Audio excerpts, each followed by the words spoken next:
Friend, आप सभी का स्वागत है एबीसी कोचिंग यूट्यूब चैनल में। इस वीडियो में क्लास 11th सब्जेक्ट इकोनॉमिक्स के most important VBI objective question देखने वाले हैं, जो कि आपकी बोर्ड परीक्षा के लिए काफ़ी महत्वपूर्ण है। तो सभी छात्र अंत तक बने रहें और वीडियो को लाइक अपने सभी दोस्तों के साथ शेयर करेंगे। चैनल पर पहली बार आए तो चैनल को सब्सक्राइब करने के साथ बेल आइकन को प्रेस जरूर कर लीजिएगा। चलिए बच्चों, क्वेश्चन की ओर चलते हैं। देखिए बच्चों, सबसे पहला प्रश्न दिया गया कि सांख्यिकी शब्द का प्रयोग किया जाता है। तो दोस्तों, मैंने आपको पहले ही बताया था कि सांख्यिकी शब्द का जो प्रयोग होता है ना, वो एक वचन में और बहुवचन दोनों में होता है। इसलिए इसका जो सही आंसर होगा वो हो जाएगा ऑप्शन नंबर सी हो जाएगा, ए और बी दोनों में, यानी एक वचन और बहुवचन दोनों में सांख्यिकी शब्द का प्रयोग किया जाता है। अगला शब्द है, अगला प्रश्न दिया गया है कि सांख्यिकी का प्रयोग किया जाता है। देखिए यहाँ पे पहले पूछा गया था कि सांख्यिकी शब्द का प्रयोग, और सिर्फ यहाँ पे पूछा रहा कि सांख्यिकी का जो प्रयोग होता है वो किया जाता है। देखिए सांख्यिकी जो प्रयोग होता है ना, वो व्यवसायों के द्वारा भी होता है, वैज्ञानिकों के द्वारा भी होता है, अर्थशास्त्रियों के द्वारा भी होता है। इसलिए इसका सही आंसर होगा उपयुक्त सभी के द्वारा, ऑप्शन डी इसका राइट व सही आंसर होगा। अगला सवाल है कि कॉलमों और पंक्तियों के रूप आंकड़ों को क्रमबद्ध व्यवस्था को कहते हैं। तो क्रमबद्ध व्यवस्था को क्या कहते हैं दोस्तों? सारणीयन कहते हैं। ऑप्शन ए इसका सही आंसर होगा। अगला सवाल है कि यदि बहुलक 18 और माध्यिका 21 तो माध्य का मान ज्ञात करें। दोस्तों, मैंने आपको पहले जो है एक्सप्लेन करके अच्छे से बताया था कि माध्य हम किस तरीके से ज्ञात करते हैं, और फॉर्मूला भी आपको मैंने ज्ञात किया था और बताया था अच्छे से। तो दोस्तों यहाँ पे मैं आपको शॉर्ट में बता देता हूँ। देखिए इसका जो बहुलक और माध्यक दिया गया है, माध्यिका दिया गया है, माध्य इसका ज्ञात करना है। तो दोस्तों इसका आंसर हो जाएगा 22.5। ठीक है, मैं इसका सोल्यूशन कर चुका हूं। तो देखिए 22.5 कहां पर है? तो ऑप्शन नंबर ए में दिया हुआ, तो यही आपका आंसर हो गया। ठीक है, चलिए अगला सवाल दिया गया कि सहसंबंध गुणांक सदैव होता है। तो सदैव क्या होता है बच्चों? -1 और +1 के बीच में होता है। ठीक है, ऑप्शन सी इसका सही आंसर होगा। अगला सवाल है कि बहुलक वह मूल्य है जिसकी आवृत्ति होती है, जिसकी आवृत्ति क्या होती है? अधिकतम होती है। ऑप्शन सी इसका सटीक होगा। अगला सवाल है कि समाचार पत्र द्वारा प्राप्त आंकड़ा है। तो यह क्या है? द्वितीयक आंकड़ा है। याद रखें, ये क्या है? समाचार पत्र द्वारा जो प्राप्त आंकड़ा होता है वो द्वितीयक आंकड़ा होता है। ऑप्शन बी इसका सटीक व सही आंसर होगा। अगला सवाल है कि पदों के विचरण के माप को कहा जाता है, इसे कहा जाता है अपकिरण। ठीक है, याद रखें अपकिरण कहा जाता है। अगला सवाल है कि प्रोफेसर पीसी महालनोबिस कौन है? तो महालनोबिस कौन है बच्चों? ये एक अर्थशास्त्री है। ठीक है, याद रखेंगे, ऑप्शन ए इसका सही व सटीक आंसर होगा। अगला सवाल है कि चतुर्थक विचलन QD का सूत्र होता है। तो QD का सूत्र क्या होता है? Q3 - Q1/2। ये ऑप्शन नंबर डी जो है इसका सही व सटीक आंसर होगा। ठीक, इसको आप लोग नोट कर लीजिए। चलिए अगला सवाल दिया गया कि आधार वर्ष में सूचकांक का मूल्य क्या होगा? तो इसका आंसर क्या होगा दोस्तों? 100 होगा। ऑप्शन नंबर 1 सही आंसर होगा। ठीक है, अगला सवाल है कि यदि 40, 50, x 78, 58 का समांतर माध्य जो है वो 56.2 है, तो x का मान ज्ञात कीजिए। तो दोस्तों सबसे पहले क्या करेंगे, इस सभी को जोड़ दीजिए। जो टोटल है यहाँ पे देखिए क्या क्वेश्चन है, 1 2 3 4 5, तो 5 से भाग देंगे और इसको हम क्या करें? डिवाइड कर देंगे। तो ये दोस्तों इसका आंसर कितना निकलेगा? 55 आएगा। ठीक है, तो ऑप्शन नंबर जो देखिए ए इसका सही आंसर होगा। अगला सवाल दिया गया है कि प्राथमिक आंकड़े होते हैं। तो प्राथमिक आंकड़े क्या हो जाएगा? देखिए अनुसंधानकर्ता द्वारा एकत्रित आंकड़ा होता है। ऑप्शन नंबर 20 का सही आंसर होगा। अगला सवाल है कि निम्न में से किसका निर्धारण रेखा चित्र द्वारा नहीं किया जा सकता है? तो बच्चों इसका आंसर आएगा माध्य का। माध्य का निर्धारण जो है रेखा चित्र के द्वारा नहीं किया जाता। ऑप्शन नंबर ए इसका सही आंसर होगा। अगला सवाल है कि किनके सूत्र को सूचकांक निर्माण के लिए आदर्श माना जाता है? तो बच्चों इसका आंसर क्या हो जाएगा? ऑप्शन नंबर बी हो जाएगा, फिशर का सूत्र। ठीक है, याद रखेंगे फिशर का सूत्र। ऑप्शन 20 का राइट आंसर होगा। अगला सवाल है कि एक अच्छे औसत के गुण होते हैं। एक अच्छे औसत के गुण क्या होते हैं? तो दोस्तों होता है स्पष्ट एवं स्थिर परिभाषा, सरलता, निरपेक्ष संख्या। तो बच्चों इसका आंसर हो जाएगा इनमें से सभी। ठीक है, ये सभी, ये तीनों जो इसका सही आंसर होगा इसके गुण हैं। अगला प्रश्न है 17 नंबर दिया गया है कि निम्न चित्र में सहसंबंध का परिणाम है। तो देखिए यहाँ पे एक चित्र दर्शाया गया है, इसमें सहसंबंध बताना है। तो दोस्तों यहाँ पे r जो है क्या हो जाएगा? -1 हो जाएगा। ठीक है, ये -1 होगा, r बराबर -1। ऑप्शन सी इसका सटीक आंसर होगा। अगला सवाल है कि विस्तार का गुणांक का सूत्र क्या होता है? देखिए मैंने पहले भी आपको कहा था कि जितना भी इकोनॉमिक्स में फॉर्मूले आते हैं ना, वो सभी फॉर्मूला आप लोगों को रट लेना है, अच्छे से आपको तैयार कर लेना है, क्योंकि फॉर्मूला से लगभग जो है 10 क्वेश्चन आप लोगों का दिया जाएगा। तो इसको आप लोग कन्फर्म अगर याद कर लेते हैं फॉर्मूला, तो आपका 10 नंबर तो ऐसे आपके हाथ में है। ठीक है, तो देखिए यहाँ पे सवाल क्या दिया था कि विस्तार गुणांक का जो है विस्तार गुणांक का सूत्र है। तो विस्तार गुणांक का सूत्र क्या होता है बच्चों? L - 1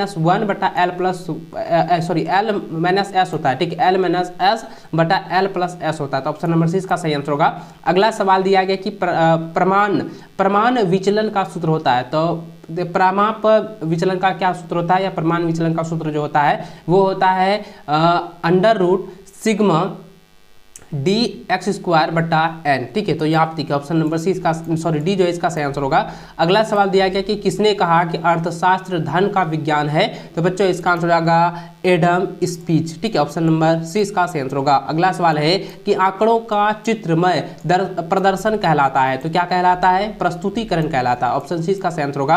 अगला सवाल है कि निम्न आंकड़ों से विस्तार ज्ञात कीजिए, तो देखिए विस्तार इसमें ज्ञात करना है तो सबसे पहले क्या करेंगे, जितना भी आंकड़ा दिया है इसको आप योग कर लिए, जितना संख्या उसको डिवाइड कर दीजिए तो आपका आंसर निकल जाएगा। तो कितना, देखिए आंसर कितना आया है 46। ठीक है, तो ऑप्शन नंबर इसका सी इसका सही आंसर होगा। ठीक है, अगला सवाल दिया गया कि किसी वृत्त चार्ट के केंद्र पर कुल योग होता है, तो कुल योग कितना होता है 360 होता है। ठीक है, 360 डिग्री, इसको आप लोग नोट कर लीजिए। अगला सवाल है कि आयत चित्र है, तो आयत चित्र क्या है दोस्तों, एक द्विविमी आरेख है, द्विविमी आरेख है। ऑप्शन नंबर 20 का सही आंसर होगा। अगला सवाल देखिए फिर से दिया गया है, एक फॉर्मूला के अनुसार आपको न्यूमेरिकल दिया गया है कि निम्न आंकड़ों से माध्यिका ज्ञात कीजिए। तो दोस्तों मैंने आपको बताया था ना कि माध्यिका किस तरीके से निकाला जाता है, और इसमें आप लोगों को मैंने ये भी कहा था कि माध्यिका का जो फॉर्मूला है ना उसको आप लोग रट लीजिएगा, तभी ये फॉर्मूला से आप लोगों को बनेगा। तो दोस्तों यहाँ पे जो आंकड़ा आप लोगों का देख सकते हैं, जो दिया हुआ आंकड़ा जो दिया हुआ है 90, 100, 110, 120, 130, 140, 150, 160, 170, इस तरह से जो आपका आंकड़ा दिया गया है इसको आप फॉर्मूला के अनुसार निकालेंगे ना तो इसका आंसर निकलेगा 130, तो माध्यिका का मान निकलेगा 130, तो यही आपका आंसर हो जाएगा। आप फॉर्मूले के अनुसार बना लीजिएगा, क्योंकि मैंने इसको पहले से एक्सप्लेन किया हुआ है, इसलिए यहाँ पे मैं आपको डायरेक्ट बता रहा हूँ। चलिए दोस्तों अगला देखते हैं। यहाँ पे 26 नंबर दिया गया है कि हरित क्रांति में सम्मिलित है, तो हरित क्रांति में क्या सम्मिलित होते हैं, तो देखिए HY भी बीज होते हैं, कृषि यंत्रीकरण होते हैं, रासायनिक उर्वरक होते हैं, इसलिए इसका आंसर क्या है, उपयुक्त सभी हो जाएगा। ये सभी क्या होते हैं, सम्मिलित होते हैं। ऑप्शन डी इसका सही आंसर होगा। अगला सवाल है कि फेमा कब लागू हुआ, तो देखिए कई बार एग्जाम में पूछा गया है, फेमा जो है 1 जनवरी 2000 को लागू किया गया है, तो ऑप्शन सी इसका सही आंसर होगा। अगला सवाल है किस प्रकार की निर्धनता से आप आय की जो है असमानता एवं वितरण का संबंध है, तो दोस्तों इसका आंसर आएगा निरपेक्ष निर्धनता। ठीक है, ऑप्शन नंबर ए इसका सही आंसर होगा। अगला सवाल है कि भारत में आर्थिक सुधारों का प्रारंभ किया गया, तो यानी आर्थिक सुधारों का प्रारंभ जो है कब किया गया था, तो 1991 के किया गया था। ऑप्शन नंबर 20 का सही आंसर होगा। अगला सवाल है कि जैविक कृषि एक खेती है, तो जैविक कृषि एक प्रकार की कौन सी खेती है, एक धारणीय कृषि है। ठीक है, याद रखेंगे एक प्रकार की क्या है, धारणीय कृषि। ऑप्शन नंबर 20 का सही आंसर होगा। अगला सवाल है कि स्वास्थ्य किस प्रकार की आधारिक संरचना का अंग है, तो बच्चों इसका आंसर हो जाएगा सामाजिक। ठीक है, ऑप्शन नंबर 20 का सही आंसर होगा।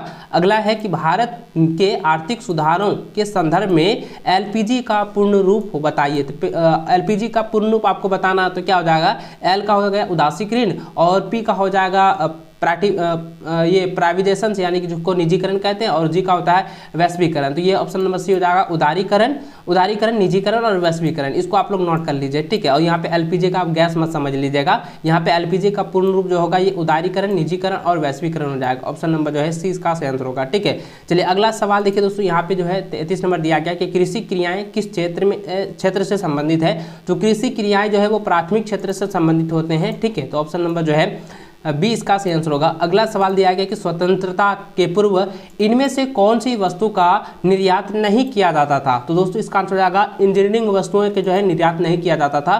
ऑप्शन सी इसका जो है सही आंसर होगा।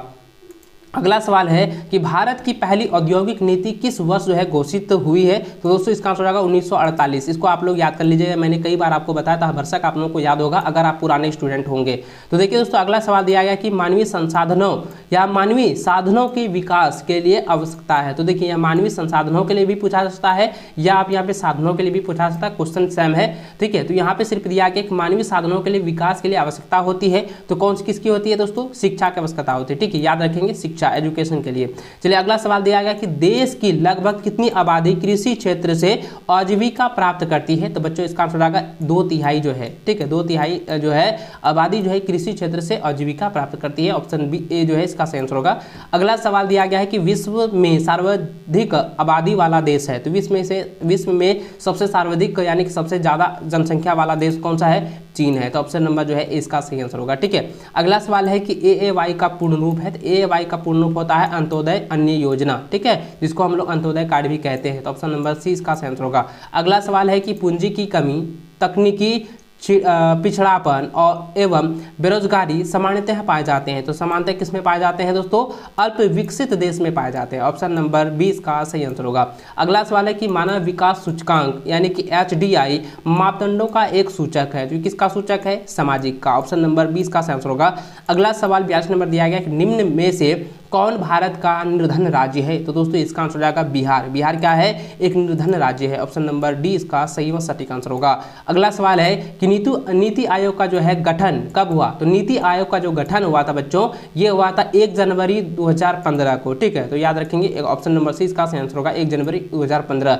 अगला सवाल है कि उदारीकरण के प्रतिकूल प्रभाव है। तो उदारीकरण के प्रतिकूल प्रभाव क्या है? तो ऑप्शन नंबर डी हो जाएगा, इनमें से सभी हैं। ठीक है, ये और ये तीनों है, ए बी सी तीनों है, इसलिए इसका आंसर क्या हो जाएगा? इनमें से सभी हो जाएगा। अगला सवाल है कि मनरेगा का संबंध है। तो मनरेगा का संबंध होता है रोजगार से। ठीक है, तो याद रखेंगे मनरेगा में 100 दिनों का रोजगार प्रोवाइड किया जाता था, यह प्रावधान है, इसको आप लोग याद कर लीजिएगा। तो मनरेगा का संबंध किससे है? रोजगार से। ऑप्शन ए इसका सही आंसर होगा।